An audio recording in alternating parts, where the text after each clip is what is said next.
বিগত ৭৫ বছরে দুবাই এত ভয়াবহ বন্যা এক্সপিরিয়েন্স করেনি যেটা তারা এই রিসেন্ট টাইমে করেছে। দুবাই যেন মরুভূমি থেকে সমুদ্রে রূপ নিয়েছে। এয়ারপোর্ট, রাস্তাঘাট, শপিং মল সব কিছু ভেসে গেছে। কিন্তু প্রশ্ন হলো, দুবাই কেন এই দুর্যোগের শিকার হলো? তারা কি নিজেদের দোষেই এই পরিস্থিতিতে পড়ল? আপনারা অনেকেই হয়তো জানেন, দুবাইতে কৃত্রিম উপায়ে ক্লাউড সিডিং করে বৃষ্টিপাত ঘটানো হয়। এবং দুবাইয়ের এই বন্যা দেখে অনেক আবহাওয়াবিদরা প্রশ্ন তুলেছে, এই ক্লাউড সিডিংয়ের কারণেই কি তাহলে দুবাইয়ে আজকে এই পরিণতি?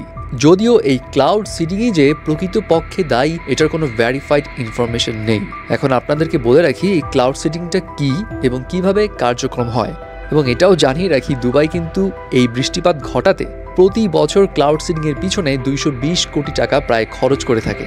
বিষয়টা হলো, দুবাইতে যখনই কোনো ঘন মেঘ আবহাওয়াবিদরা নোটিস করে, তখনই সেই মেঘের নিচে একটা এরোপ্লেন পাঠিয়ে দেওয়া হয়, যেই প্লেনটা ওই মেঘের নিচে ঘুরতে থাকে এবং মেঘের মধ্যে সল্ট ক্রিস্টাল বা এক জাতীয় কেমিক্যাল মিশ্রিত লবণ পানি ছিটিয়ে দেয়, যাতে মেঘের ভিতরে জমে থাকা ছোট ছোট পানির বিন্দুগুলো ঘনীভূত হয়ে আরো বড় এবং ভারী হয় এবং বৃষ্টি আকারে ঝরে পড়ে। যেহেতু দুবাইয়ের আবহাওয়াতে ময়েশ্চার বা আর্দ্রতা কম, তাই মেঘের ভিতরে জমে থাকা ওই ছোট ছোট পানির কণাকে বড় করার জন্য কৃত্রিমভাবে লবণ পানি ছিটিয়ে দেওয়া হয়। অ্যান্ড এখন অনেকেই ধারণা করছে দুবাইতে রিসেন্ট টাইমে অনেক বেশি ক্লাউড সিডিং করা হয়েছে, যার কারণে এই হেভি রেইনফলের সৃষ্টি হয়েছে।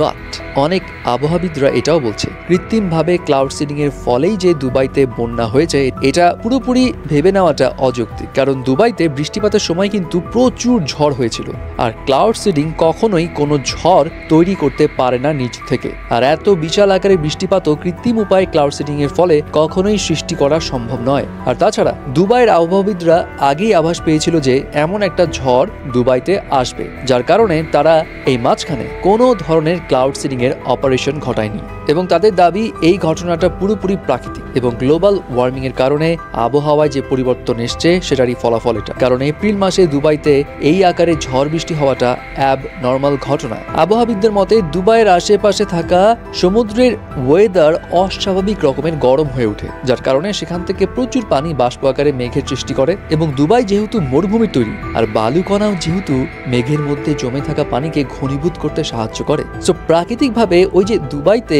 যে ঝড়টা তৈরি হয়েছিল, সেই ঝড় এবং এই মেঘ দুয়ে দুয়ে চার হয়ে যায় এবং তারপর অস্বাভাবিক বৃষ্টিপাত ঘটায়। যদিও এত ঘটনার পরও দুবাইয়ের যারা কনসার্ন রয়েছে তারা মুখে এখনো সিল লাগিয়ে রেখেছে। বাট এমন বিরল ঘটনায় যে কারো পিলে চমকালেও দুবাইবাসীদের অনেকেই আছে চরম চিলে। রাস্তায় দামি গাড়ি বের করতে না পারলেও জমে থাকা পানিতে চালাচ্ছে ওয়াটার স্কি।